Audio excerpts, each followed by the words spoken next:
Scanning for audio.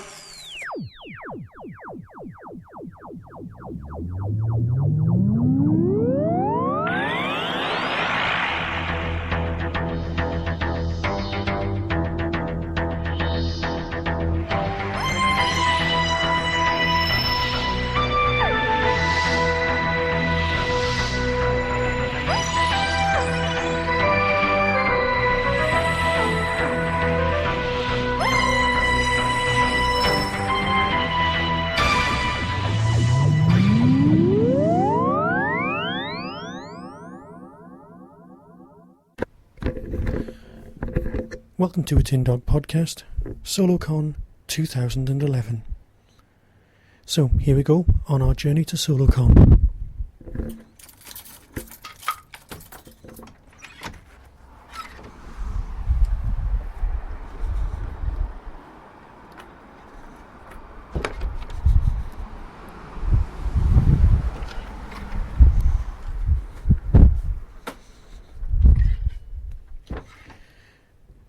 As you can imagine, unlike the trip to Gallifrey, SoloCon takes less than 2 seconds to leave your house and come back in. It's a marvellous innovation in travel. Yes, no messing about at airports or losing your luggage or anything like that. No, you've got good old-fashioned, you leave your house, you come back in. More later.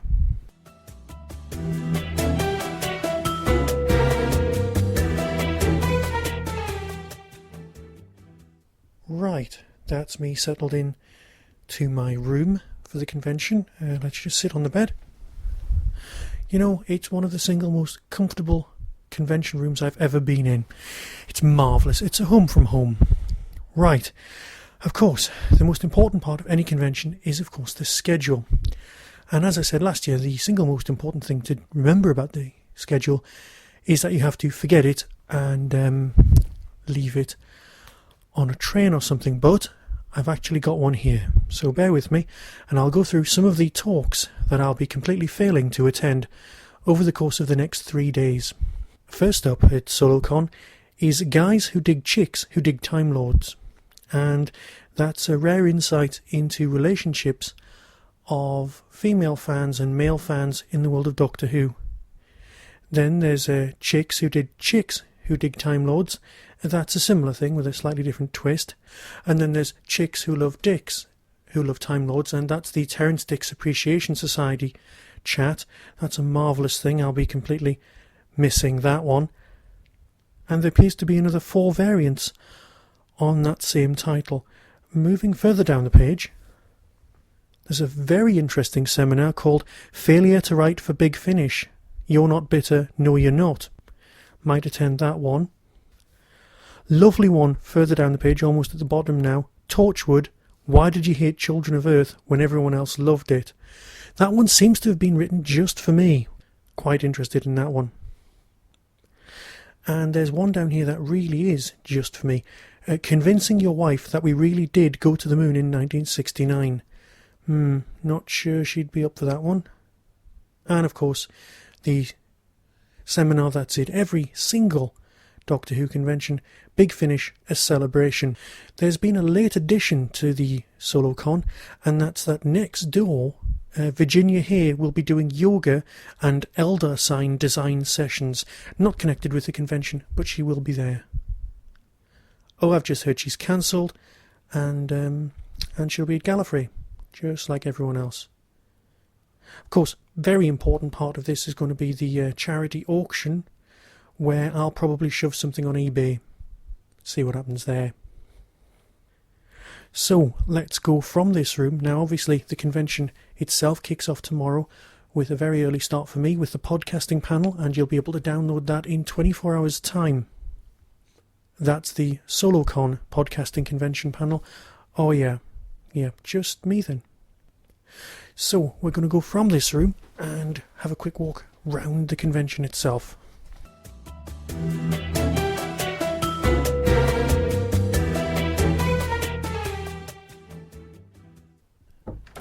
And here we are in the hall. Yes, this is Hallway Con. It's a sort of substandard, smaller version of, the larger event itself.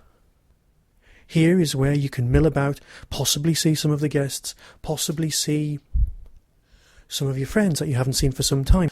As I can clearly see across the hallway in the mirror, I'm currently attending the convention, and no one else.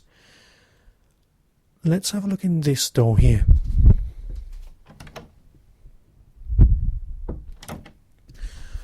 Well, welcome to the spare bedroom. Now, if we listen carefully, we can hear what's going on in the screening room, as this has become for the convention. Here we go. Jamie, the roof! What's it doing? We've got to stop that thing somehow. Blueberry, it's alive! Any chance now, get back! You all right? That horrible thing. What was it? I don't know. You see what it did to my sword, though? Broke it like a piece of wood. No human's as strong as that. Yes, that's just the Yeti stories being screened in here. No interest there. So let's move on. And of course, there is registration. Back into the hallway for that, I think.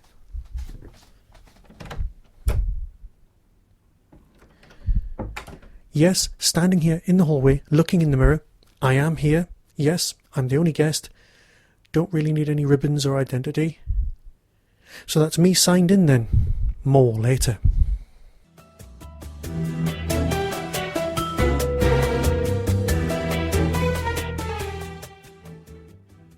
So, I'm being a bit quiet here because I'm now in the dealer's room. And by dealer's room, what I really mean is looking at a lot of my Doctor Who crap that's in storage. Look, there's a K9 someone bought me as a leaving present from another job. Very nice. There's nothing here that I don't already have. So lucky for me this time, won't be spending any of that cash I don't have. That's a stroke of luck. As I said earlier, there's the podcasting panel to look forward to tomorrow. So, if anyone's actually at Gallifrey, have a lovely time.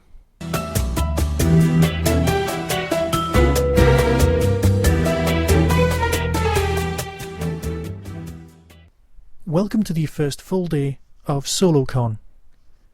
As you can probably hear, today's second episode is the podcasting panel. Now, obviously, I'm here completely alone, but I have had some interesting questions emailed to me. The first one is this. Question number 1. During the beginning of the Tin Dog podcast, you used a lot of silly voices. Could you explain that, and could you please tell me if the voices will ever make a return?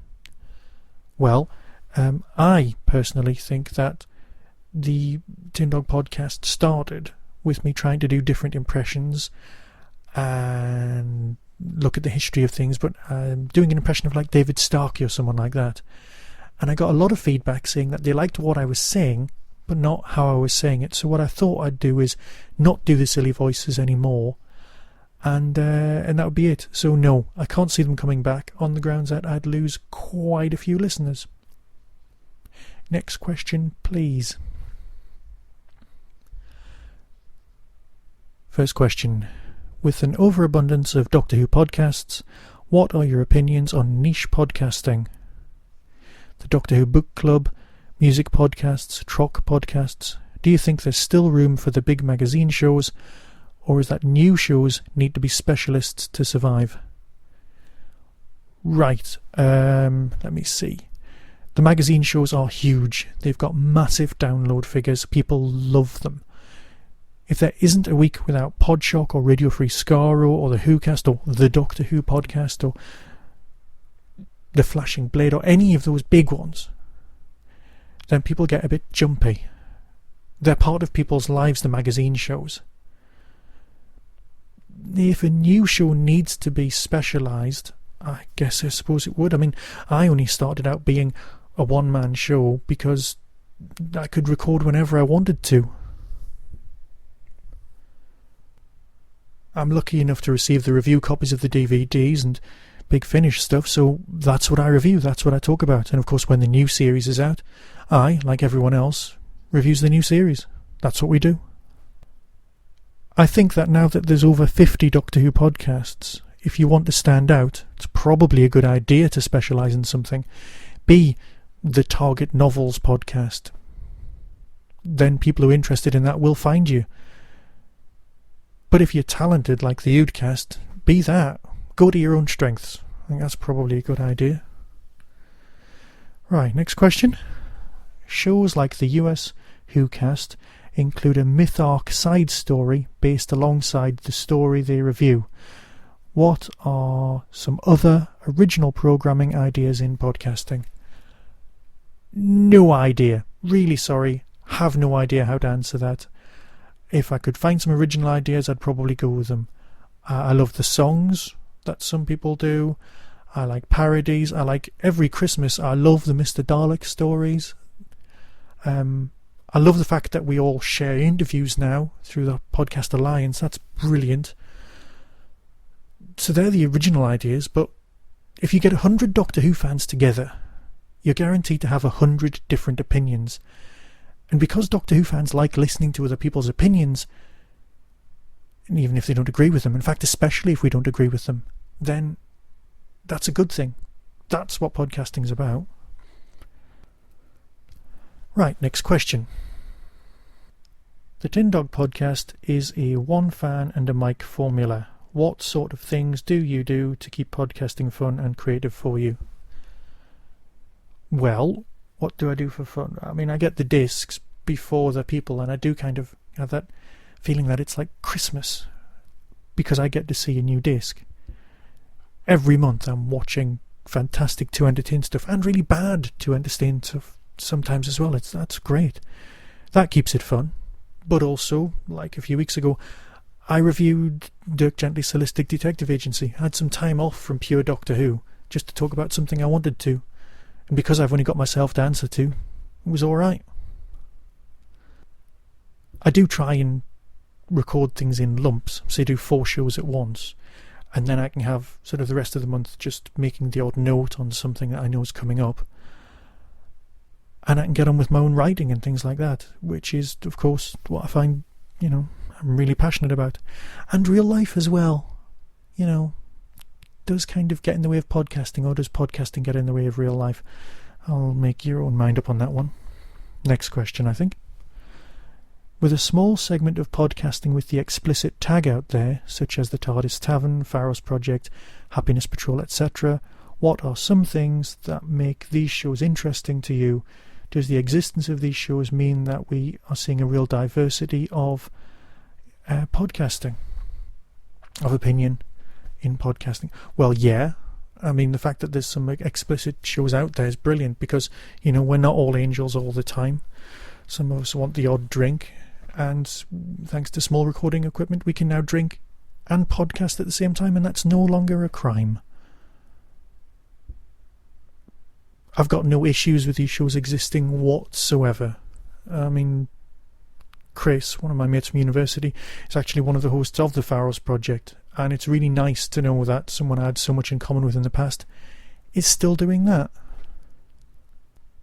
And let's face it, there are times when I want to swear about a Doctor Who show, and because I've got a clean tag, I can't. These people can and do, and that's absolutely fine. There's always going to be diversity of opinion, but that's good. It'll keep everything fresh. Next question, I think. As podcasters, what can we do to encourage more new podcasters to join the Doctor Who Podcast Alliance and to encourage unique voices and topics and commentary? Right. Like me, if you've got something to say, or you think you've got something to say, which is more likely, then you'll probably try podcasting. If you like it, you'll stick with it, and if you don't, you won't. And if you like it, you'll probably want to talk to other people who do it as well, because it can be quite lonely just talking to a small piece of plastic. And that's where the Doctor Who Podcast Alliance comes in. What can we do to encourage this? I don't think we need to encourage it. People just want to do it. That's like saying, can we encourage people to be singers? People just want to be singers. People want to talk. It's not a problem. There's well over 200 episodes of Doctor Who. There's nearly 200 Big Finish stories. Together with other stuff around there, there's like 3,000 bits of Doctor Who out there that people want to or could talk about. really not a problem finding a subject. And if there's a subject, then there's opinion. And that's what we're here for. Next question. In a recent podcast panel, Dr. Phil attended. Nick Briggs suggested to folks to get a guest to help propel a new show. Is there a truth to this, or is it important for a show to gain an audience? There's a lot of people out there who want a lot of free content. We are free content. So people will try a new podcast. They'll go, there's a new one, I'll give it a go. If I like it, I'll keep it. If I won't, I won't. And that's fine. Get a guest? I mean, do we get a guest to interview? I suspect I won't be the world's greatest interviewer. I'm too self-centered and want to talk about myself all the time. I also am sure that I'd mix up actors with other actors and show myself up. I've actually done that at conventions, and I'm not proud to say that. Weren't you in this episode? No, I wasn't. That's not going to go down in a show. I know I could cut it out, but I'd know I'd say it. I was once in a car with Colin Baker, and I'm sorry, but I felt like I was about 12 and just embarrassed. I don't think I could have a guest. A co-host, that worked perfectly well. I was very happy on the WhoCast. But I don't know. I don't know if it's important to gain an audience. Why are you doing podcasting? Are you doing it because you think you've got something to say? Or are you doing it as part of a more convoluted career path?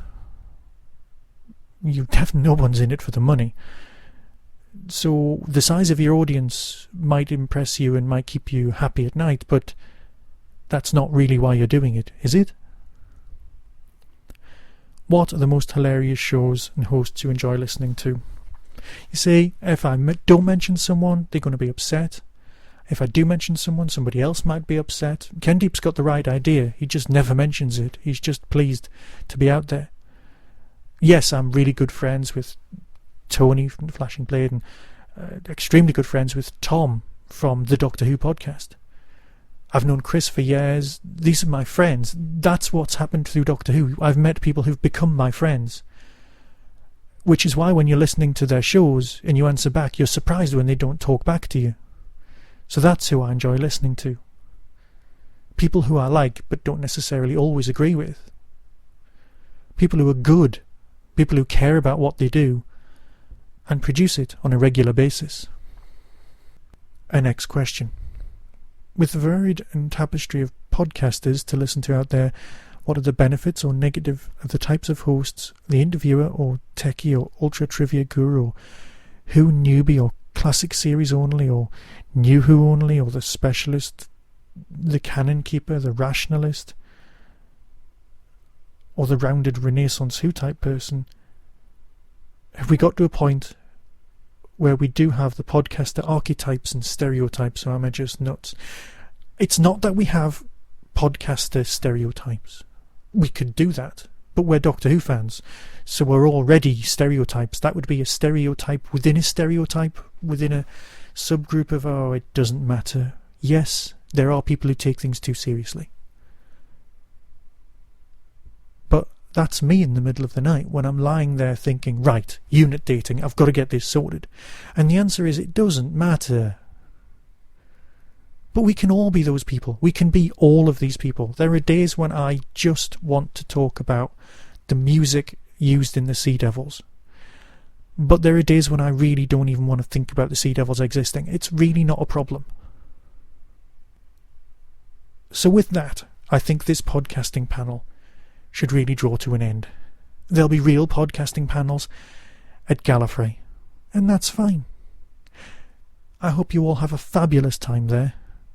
And I hope that this small one-man solo cast from the Solo Con 2011 enlightened, informed, and didn't bore too many of you.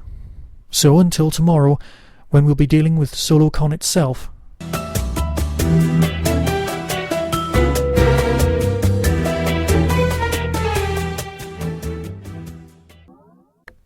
Well, welcome to the final of the 3 SoloCon podcasts.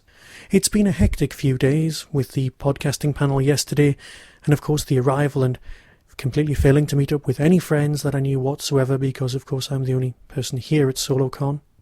Some of the seminars were cancelled Songwriting with the Oodcast completely cancelled. Apparently they were somewhere else.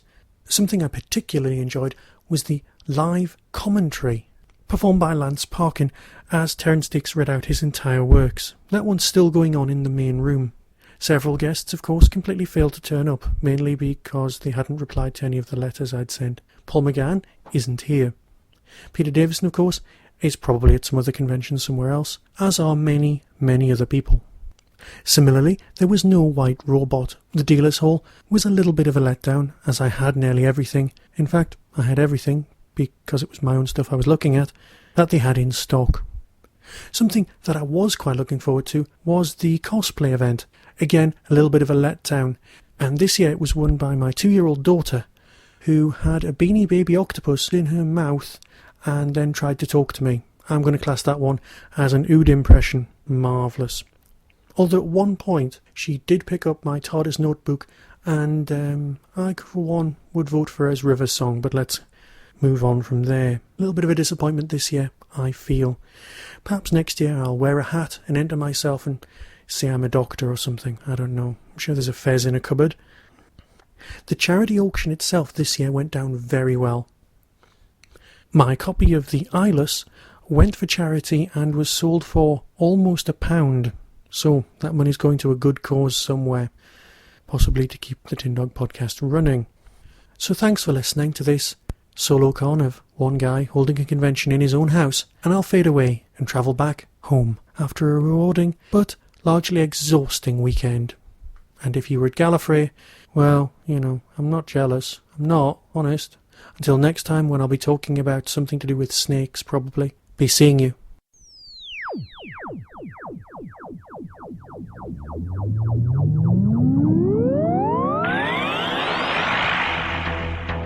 You have been listening to the Tin Dog Podcast.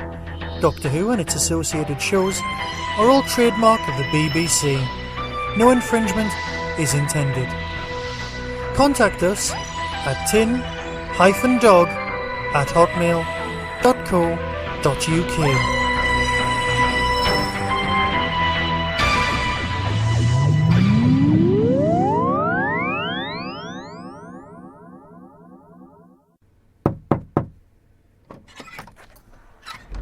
Hello? This is K9. You are listening to Tin Dog Podcast. Please do not switch off